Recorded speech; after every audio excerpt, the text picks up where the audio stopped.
I've been to the West Bank a number of times. I was in Gaza once, a few decades ago. What I saw there, I've never seen represented in the Western press, with the occasional one or two articles like every few years. Why do you think that is? Because you talked about trauma. Do you think people have almost a limited appetite for how much trauma they want to view, even from as far away as the United States? That would be true if they didn't talk about traumas that they don't feel implicated in. Like the Sudanese suffering is a front page article in the New York Times just a couple of weeks ago. The Palestinian suppression and massacres, it does not make the front page anywhere in the same proportion. Look, you're from Britain.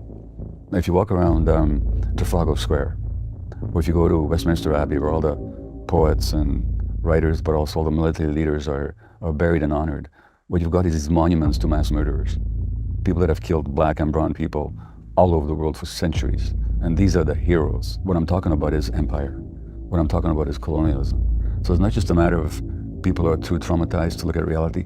You know, what can you say about the genocide of the Jews in Europe? It was the worst mechanized crime in history. Some people will be too affected by that to look at what maybe is being now done in the name of Jews. But there's a much larger issue, which is who controls the world, who controls the media, and whose interests are being served. Winston Churchill, when there was a British, not engineered, but permitted famine in Bengal, about 3 million people died. You know what he said?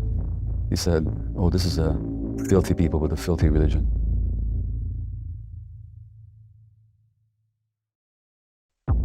This is the colonialist attitude, that the experience of the colonized just doesn't count.